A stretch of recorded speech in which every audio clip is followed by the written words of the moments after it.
Hi, I'm Katie Kramer, President and CEO of the Boettcher Foundation. Welcome to Colorado Leadership Stories, where we talk to everyday, courageous leaders who have made transformational impacts in their communities and are building a better state for everyone. You'll hear from leaders and organizations and communities throughout the state as we explore the idea that leadership is an activity that anyone can do.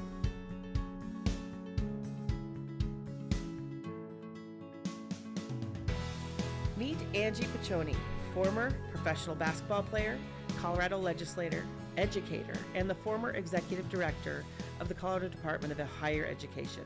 From the South Bronx to Stanford University, Aurora Classrooms, the Colorado State House, and statewide higher education leadership, Angie's journey has been defined by a commitment to education, public service, and creating opportunities for others.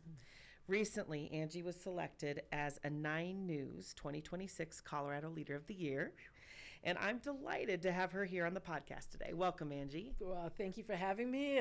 There's a whole list of amazing people that you've interviewed, so I'm happy to be one of them. Well, this is one that I've been really looking forward to because you have such an interesting background and have done so many things. So let's dive right in. Okay. And one of the first places I want to start is every year at the Boettcher Foundation we have a theme, and this year it's Power of Place. And I know that has shown up for you in your life. You were born in the South Bronx and later moved to very different environments outside of the city. How did your childhood in New York City shape how you understood access to opportunity at a young age? Well, it's a great question because when you think about the South Bronx, it's very limited, you would think, especially back when I was born. I was born in 1960, so it was a long time ago. And most people grow up and they have 2 families. They have their mom's family and their dad's family, but I don't know my birth father. So I only have my mom's family. And my mom's black and my birth father is white. And but let me tell you, my mom's family was plenty. I had 6 uncles. My own 2 brothers. I have an aunt and lots of cousins. And I think most importantly for growing up there, my grandpa had a restaurant. And my Uncle Mo was his kind of right-hand man. And I spent a lot of time growing up in the restaurant. So I really felt protected, 6 uncles. And I learned to explore the city. And that also meant things like developing courage and resilience and even a little bit of toughness that I think really developed into confidence. But most importantly, my Uncle Mo, and I've learned later that my mom and my grandma were like this too, but my Uncle Mo talked to everyone. And anybody who knows me knows I talk to everyone. And so I learned that, I think, from watching him and how he treated people. He treated everyone as if they were the only customer. And so that's how I treat people. I try to treat people as if they're the only person. So I learned a lot from him. Oh, I bet. And I want to quote you when we were prepping for this, but you've talked about how activating potential is so important to you. And so which opportunities helped activate your potential as you transitioned from growing up to Stanford on an athletic scholarship? And by the way, you graduated with honors from Stanford. Thank so, you. Yes, my yes, goodness. Yes. Thank you. So this is really important to me, activating potential. The word potential gets thrown around a lot. Everybody has it, right? But it's really true. Everyone does have it because I've studied it a lot. And the scientific definition of potential is stored energy, like a battery has. Right. You can put it on a shelf and it'll keep that stored energy. It's activated when you put it in the thing it was made for. Then it activates that stored energy. Well, it can also be deactivated if you destroy it or if you drain it. But the natural state of potential is unactivated. That's the natural state. Well, human definition of potential is stored greatness. And we all have it. That's why we always say potential, because we all have this stored greatness. But the natural state is unactivated. We have to do something to activate the potential, or we can also deactivate it. And one of the ways is the power of the place, like you said. And so for me, growing up in that place, if you will, and then having opportunities, the power of opportunity activates potential. And the opportunity for me was a basketball camp run by the Kennedys, not the political Kennedys, but Bob and Pat Kennedy. And it was the best girls basketball camp in the country at the time. And all of the top college coaches were the counselors, and ultimately the Olympic team in 1976, they were the counselors. So I got exposed to the best in that sport, and And that gave me the opportunity to go to Stanford because the woman who directed the camp was the head coach at Stanford. Oh my. So, yeah. Great connection, and thank you for that wonderful analogy too. I love that. Well, I did want to talk a little bit more about that athletics. That's been a through line for you. And I didn't realize this, but you actually coached at Smoky Hill High School, right? Both the boys and the girls basketball teams? I did. So what has being an athlete taught you about leadership? Yes, so I coached the girls' freshman team when I first started teaching at Smoky Hill. And then ultimately I coached the boys varsity. I was the first woman in the history of Colorado to coach boys high school varsity basketball. Wow. And so my license plate says first one because the boys made me get that back in 1990. That. Yeah. So, but I think that all of athletics teaches you things, again, things like to reinforce resilience. How do you recover from a loss? How do you recover from an injury? How do you deal with, I had good coaches, so I won't say anything about my coaches, but sometimes you have teams that maybe are not the best. And so a lot about resilience, but also about dedication because sports doesn't just happen during the sports season. It's what you do in the off season that determines how well you're going to be able to play in the actual season. So there's a lot of fundamental things. One thing I will say is Ernst & Young did a study a few years ago, and it showed that 92% of women in senior leadership roles in businesses were former athletes. Because you learn, you too, I'll say it. So because you learn how to lead. That's you right. learn how to work with a team. Teamwork. Yes, and all of those things are essential for leading in business as well. Well, connect some dots here for me. So you went to Stanford, and tell us what you majored in, but you enter education, and then I hear that there's part of the story that you were then researching and teaching at CSU too. And so I wanted you to sort of help us hear about how that story went, and then I'll ask my follow-up. There's a lot of years in between there. But I went to Stanford, and then when I graduated, I played some professional women's basketball in the WABA, which came before the WNBA. And that one folded because nobody came to our games. But it was a great experience nonetheless. And I also played in Europe every summer for like 5 years. Wow. And so a lot of basketball. But then when the league folded, that's how I came to Colorado. I had some friends here, was heavily involved with the Fellowship of Christian Athletes, and so came out here and came for 2 weeks, and I've been here for 40 years, so I never left. And then a friend of mine was a high school teacher. She invited me to come speak to her class, and in the first 10 minutes, I was like, I'm going to be a teacher. I'd studied political science and psychology. Okay.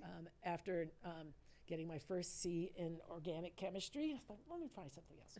Anyway, and so I became a teacher. I went to DU to get my teaching license and taught at Smoky, student taught there, and then became a teacher there.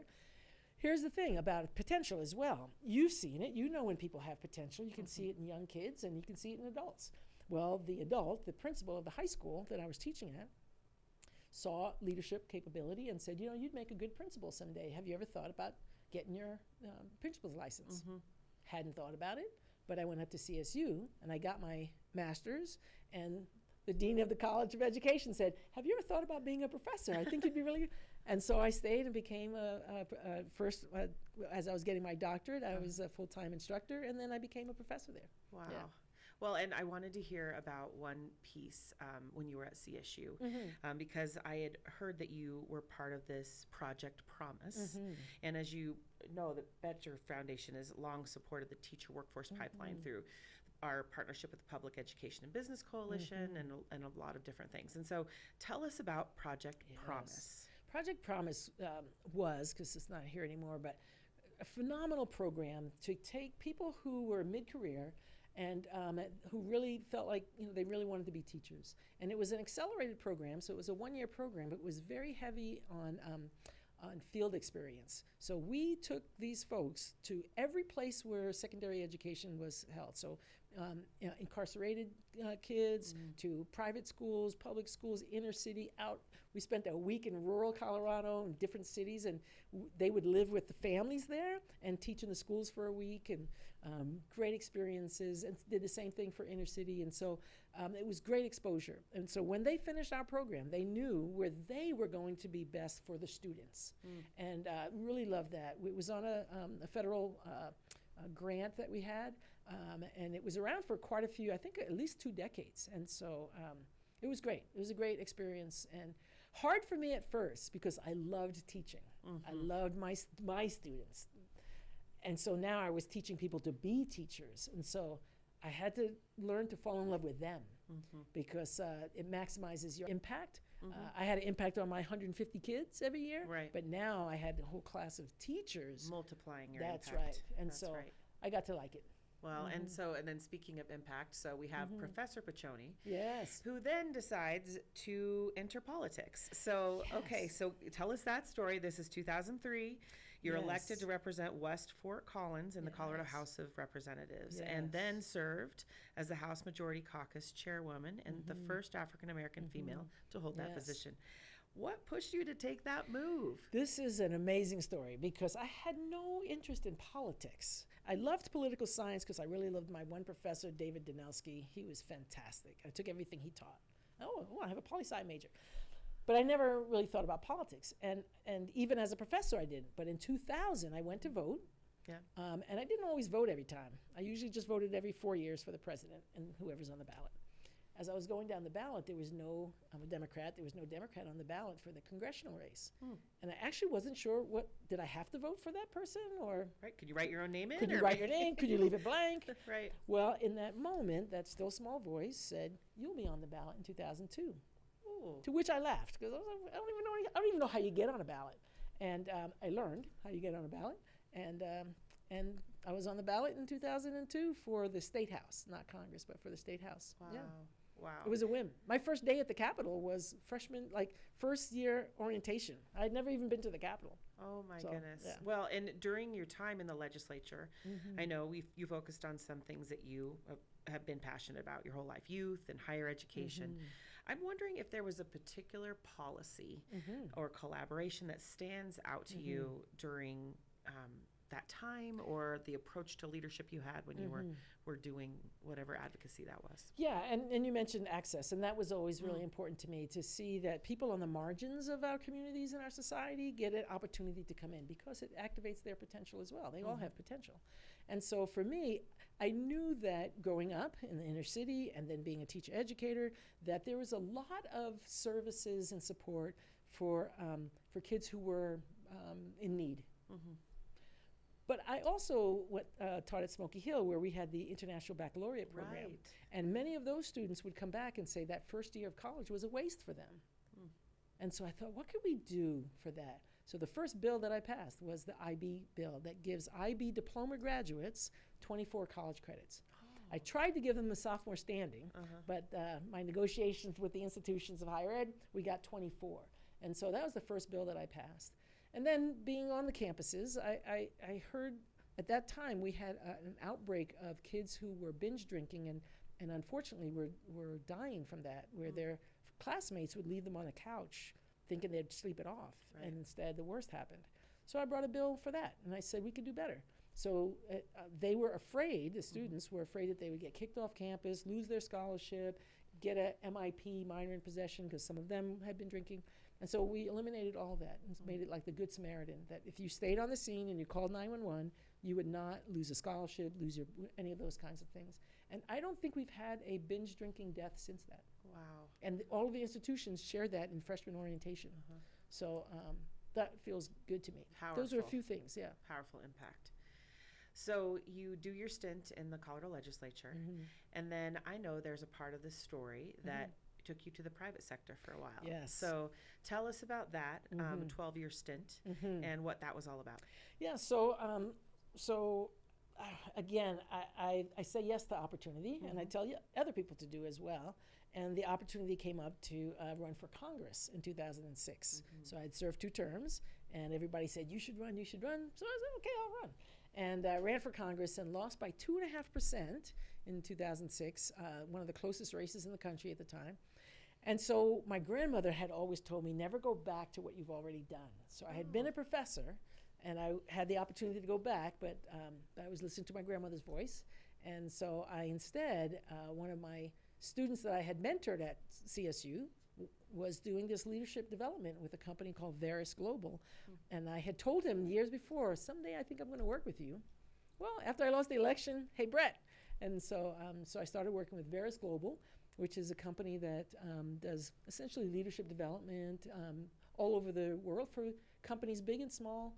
And it was 12 years of the best work I've ever done, plus great travel too. But really helping people be better leaders. Well, and since this is Colorado Leadership Stories, and Yes. we're sort of talking about your leadership journey, but I have to ask you, like, how do you think about leadership? How do you define that? I'm sure you have an answer to that, being as experienced as you are, as well as, you know, certainly working in the field. Yeah, you know, the verb to lead means to go first. Doesn't mean you're first in line or you're the first one to speak. It means that you model the behaviors you want to see in others. And so if you want your team to have courage, you've got to show courage. And if you want your team to speak up in meetings, then you have to create the conditions for that. And so I think that for me has always been leadership. It's not, and I think you say, you know, it's everyone can do it. Yes. But in truth, everyone's already doing it. The question is, do they do it well? And that's where I think what Veris Global does is to come in with some tools and skill set to help you do it even better. And so so for me, I think leadership is really about how do you live, because how you live is also how you lead. And so if we can do those things right, then I think we can get what we want to get out of life and be fulfilled and inspired as well. Well, I wanted to ask you then too about this. When you came in today, you have this beautiful book here that's sitting here. Were you writing this book, and tell everybody about the book, but was this also happening when you were in the private sector? Yeah, so I'm a co-author of the book with Craig Ross and with Victoria Roberts, and so Craig was the CEO of Veris Global at the time, and we wanted to put some of our work out there in the world to say, here are some tools. There's a few tools in there that will help people to really accelerate the progress of their leadership and of their outcomes. So it's called Do Big Things, the simple steps that teams can take to mobilize hearts and minds and make an epic impact. So you see that word impact show up a lot in my life. Yes, I'm currently the Chief Impact Officer at Veris Global, because I think that's really important. And how you do that, truly, when we talk about hearts and minds, because that's really important. Every business has a business imperative and their strategies and the things they must do, but there's also the human imperative that gets lost sometimes. So sometimes in the pursuit of the business imperative, people get chewed up and spit out. But if we see people and we see them here, that they're seen, heard, valued, and celebrated, then they develop more of a commitment to the work and to their people around them. And so we have to mobilize both hearts and minds to make an epic impact. Well, I can't wait to read it, and thank you for signing it for You me. bet. That's awesome. I'm such a leadership nerd. Love it. Love it. You're writing a book too, I hear. We're working on that at Boettcher. That's great. That's great. Yes, I want we one of are. those too when that comes Okay, out. coming your way in a couple years, I think. Okay. So tell me about the phone call that you received from the governor Yes. when you were doing your stint in the private sector. Yes, and you know the work that we do at Veris is global. It's called Veris Global, and that there's a reason. So I was having a blast, truly. I got a text message from Governor-elect Polis, who I had known when I was in the legislature, so I'd known him for a while. And he said, "Hey, Angie, I want you in my cabinet. We're going to have fun." I was like, "Do you know how much fun I'm having?" So, but you know, I have so much respect for Jared, and he's really brilliant. And a lot of people don't get to see his brilliance behind the scenes. And I thought, what a great opportunity! Again, saying yes to opportunity to work with somebody who I had deep respect for and deep appreciation for his brilliance. And so, so I said yes, and I came off the road and served 7 years, the longest of any director of education. Yeah, it was great. Tell us about that role. I don't think that some people understand what the commissioner does and sort of what that scope of responsibility are and what you're really trying to work to accomplish for the state. Yeah, so when I got there, I looked at the mission, and the mission had you know, we developed policy and things like that, and then at the end it said to support students. And so the first thing I did was change that. I said, first we support students, then we develop policy and those kinds of things. And so that was really important to me, that we were Obviously we're a part of the executive branch, so we work with the governor and execute his vision for higher education, but I really wanted to do it in a student-centered way. And so we convene everybody in the department. We convene every aspect of higher education, the registrar, the financial aid officer, everybody. So I asked, who convenes the students? And no one was convening the students. I was like, okay, that's going to change. So I started convening the students to get the students' voice in the policy making. And so I really am proud of that, because I think the student voice was missing. But what we really do is around policy and executing the governor's vision for higher education. So building the relationships with the presidents of the institutions, that's who I also convene, so the students, and then separately convening the presidents. And then I also invited the top 5 private institutions, their presidents, because they're educating our students. So Regis and Colorado College and Colorado Christian University and DU, and then Naropa, because Naropa was the 5th. Boulder. Yeah, Yes. I did the 5 with the highest student enrollment. I see. And Naropa actually was up there. So, Is there something in your time in that role that you feel like that maybe you're most proud of? oh, absolutely. I think with the help of the team, of course, at the department, again, when we go to the things that's been like the through line of my life, right? Opportunity, access, those kinds of things. So we passed the bill, of course, with the governor's approval, to give essentially a full ride to any student who was in the foster care system from age 13 and up. Nice. And it was well received, and we have a lot of students who are doing that. But those are students, I'll get emotional when I think about it, because those are students who have potential. Right. They have that stored greatness, but they didn't have opportunity to access that or to activate that potential. So we gave them that, and they're doing exceptionally well. The next year we decided, let's do that for students who are experiencing homelessness. So for high school kids who are experiencing homelessness, they also can go to college for free. Wow. Tuition, fees, room and board, and hopefully also a laptop. And so we did that for those 2 sets of students. That, for me, I'm really, really proud of that. That's amazing. And when you think about higher ed, and certainly so many things coming on and changing, you think about AI entering in and such. I'm wondering, when you think about that sector, what excites you about the future, about maybe how students can activate their potential? Yes, absolutely. I think for quite a time, students have maybe felt like if they choose community college or trade school or that there was something less than. And I'm really excited that we've changed that perception, that any path to success is a good path, as long as you take it and you complete that path.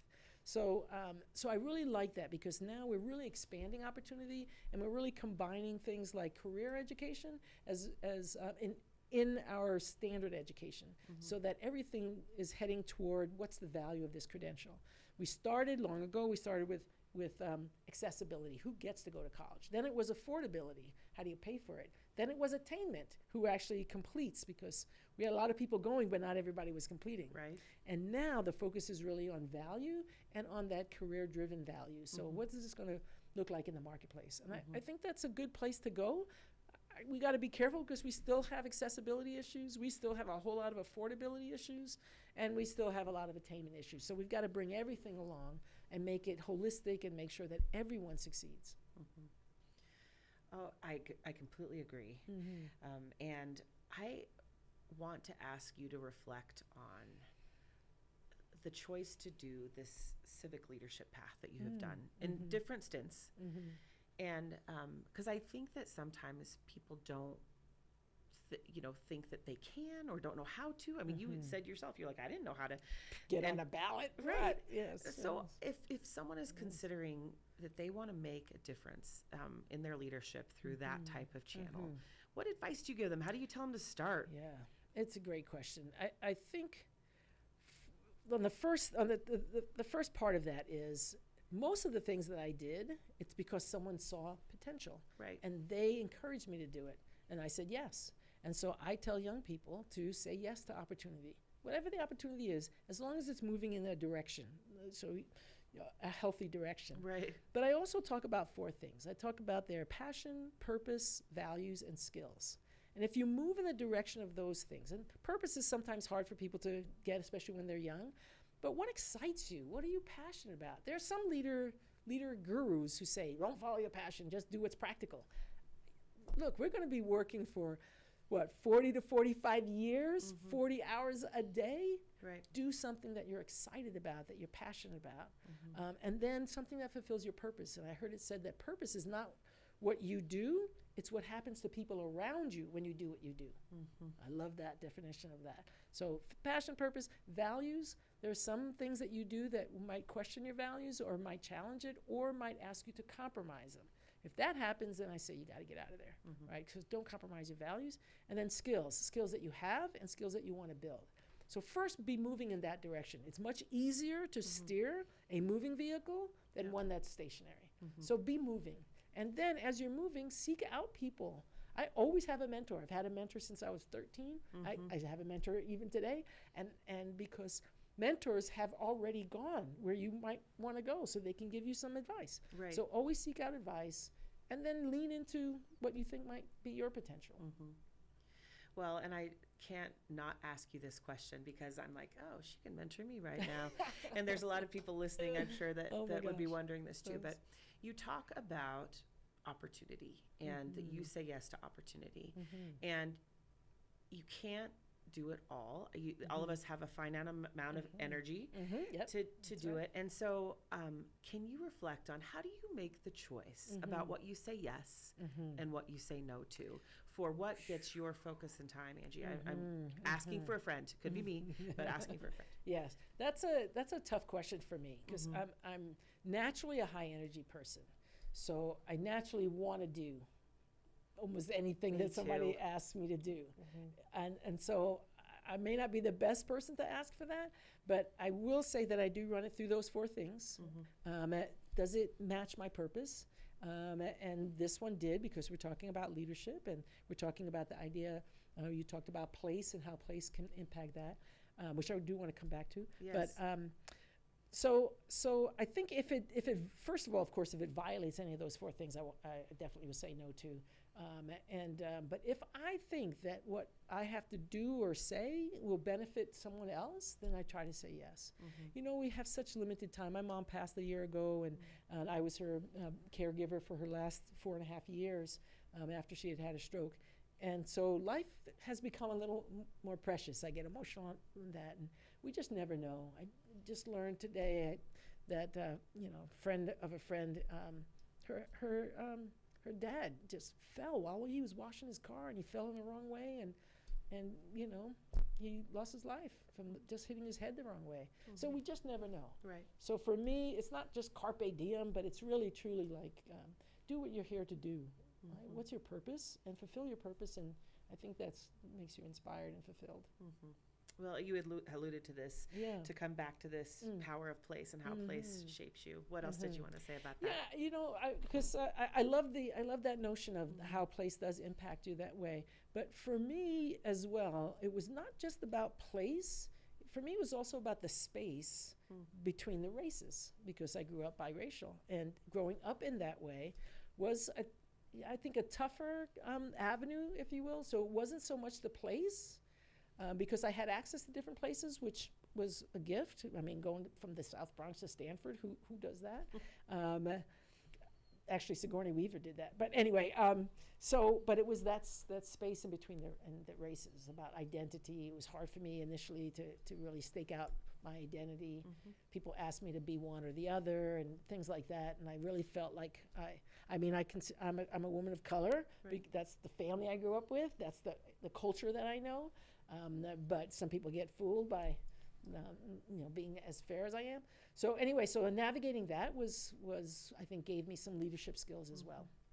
How did you do that? Did you have a mentor? Did you have some folks that helped you to figure that out, or was that kind of on your own? It was a bit on my own. Yeah. I was grounded in my mom's side of the family, of course. I was grounded. I knew who I was. But they were also, so for instance, in high school, I love my high school friends, but I didn't have dates. I didn't get asked to the prom and didn't get invited to sleepovers and things like that. And so when I went off to Stanford, which was kind of a whitish school, I didn't want to have that rejection. And so when people would ask me what I was, I would say, well, my dad is Italian, Paccione, although that's my stepdad, and I don't have an ounce of Italian. I'd say my dad is Italian, and my mom's family comes from Curacao, because it was close enough to Trinidad and where they came from. But nobody knows what people of Curacao look like. And I had learned at 17, 18, that it was more acceptable to be half exotic than it was to be half black. Remember, this was this was now in the late 70s, but I was born at a time, my mom and grandmother and all my family on that side instilled in me a passion for education, but also this belief that I could do and be anything I wanted to. But I was born before the civil rights movement, before the voting rights movement, before the women's rights movement, before it was legal in this country for my mom and my birth father to be married in all 50 states. And yet they instilled in me this idea that I could be anything I wanted to, and so I did. Wow. Yeah. You have an amazing story. Oh, wow. Just amazing story. Before we move to wrap here, I wanted to ask you just a couple other questions. And you know that we have our Boettcher Scholars. Oh, yes. And what a great group of students here in Colorado. And you were one. I am. Yes. And I know that many of them listen to this because they want to hear from leaders like you, and I always want to ask, like, what's your biggest advice? Wow. I think the biggest advice that I can give, and it's so hard for young people because they don't know yet, but, and again, I do get emotional sometimes over these things because they matter to me so much. But I think being who you are and leaning into who you are, your skills, your talents, your potential, those 4 things I mentioned, I think leaning into that and being comfortable in your own skin. The other thing is, and I talk about this a little bit, there's a lot of anxiety right now in the world, almost an epidemic. In fact, one of my friends said they should just put anti-anxiety medicine in the water like they do fluoride. I was like, oh, Lord. But because there's so many people that have it. Yeah. But anxiety, I love words, the origin of anxiety is of 2 minds. And that's what happens to our kids now, is 4 or 5 minds, because you're looking at social media and you're watching this and you're looking at, and so there's so many distractions. And I call that the static. You might still be a little bit young to remember that when you used to drive and there was a radio and you had to turn the dial, and there was in between the stations was the static. Well, what's happening now is we live in the static, not at the station. So my advice is to tune in to the station, not the static. And when you feel like you're in the static and there's a lot of anxiety and stuff, get your focus. Because your focus then eliminates all the options and all the other stuff. So laser into focus. Some people do it by prayer. Some people do it by meditation. Some people do it through yoga, through running. Find the thing that works for you so that you can limit your focus and guard your focus. And so tune into the station, not the static. Oh, that's phenomenal advice. And I'm taking that home because there's just so much going on. There's so much going on. Yeah. And you can just be overwhelmed, and just totally have an anxiety attack, if you will. So get focused. Find the thing that helps you focus. Some people it's music. Great. Whatever it is, I don't care what it is. Find the thing that works for you. That's great. I love that. Well, final question, we'll move to the lightning round. Another opportunity to quote you to you, which is your personal credo is, I am as committed to your success as I am to my own. Yes. How does that statement influence your approach to leadership? Very much, every day.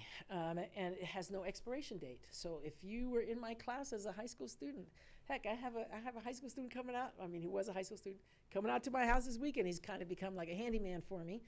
He played basketball for me, and he's now 51 or 52 years old. Awesome. I just was in contact with a former student who told me he's 54. I was like, how could you be 54 when I'm 39? Yeah, right. Anyway, so once you're in my circle of influence or whatever, if you've been on my team, in my class, I've taught you, whatever it is, you're always part of my team, and I'm always committed to your success. And there are many ways to operationalize that. I think one of the things that I did, and I advise leaders to do this, you can copy this, but when I became the head of the Department of Higher Ed, I asked everyone to give me a 4x6 photo of their significant family. Some people, it was them and their dog, and others, it was their, their family, extended family even. And I had all those pictures on their windowsill, because while I work for the governor and I work for the state, I also work for the folks who work for the department. And it's important for me that they're not chewed up and spit out, but that I know their families and I can talk to them about that. And I want them to be able to go home with actually more energy and less stress than when they start. And so that's important to me. So, and they know I ask them about their future ambition, and I try to lean into that and help them, get that next step. And so I'm totally committed to the success of the people I work with. I love that. That's a great story. Well, we have made it to the lightning round. And so 4 very quick questions for you as we wrap today, Angie. So first is, what is your favorite Colorado hobby? Yes, so hobby. I don't have a lot of time for hobbies, but the thing that I really like to do is in the fall is to go take that drive through the mountains and see the turning of the colors. There's no other place like it. Maybe in the Northeast a little bit. I lived on the East Coast, but there's something special about doing it here in Colorado and seeing the aspen. Magnificent mountains, for sure. That's great. Okay, so favorite place in Colorado or a Colorado landmark? Yeah, for me, I would have to say Red Rocks Amphitheater. I really I live very close to it, so I go to concerts there, and it's stunning. Yeah. It's a special place, for sure. Okay, what action hero do you most identify with? So this is a tough one for me because it's not a genre that I watch, but I grew up with my uncles watching Bruce Lee. So I love Bruce Lee, and I love his philosophies that went on. But I also have to mention Sigourney Weaver because she grew up in New York and went to Stanford, and she's kind of an action hero, too. For sure. Yes. I'm glad to know that about that fact. She's wonderful. Okay, and then finally, what are you currently binging? Is there a show or a book or a podcast that you're enjoying right now?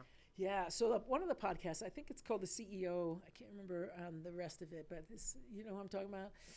It's the CEO podcast. He's fantastic, and he interviews a wide variety of people. So I really love that podcast. So I listen to that a lot. But then the other thing is I love tennis. I never played tennis, but I love to watch tennis. And right now, the advent of Carlos Alcaraz and Jannik Sinner and how they're really elevating the sport, I really love that. I'm sorry that Alcaraz is injured and he's going to miss the French Open and Wimbledon, but Sinner is amazing. And so I watch a lot of tennis. So I'd say I'm binging tennis. Very good. Well, thank you for your time today and the opportunity again to be mentored and learn from you.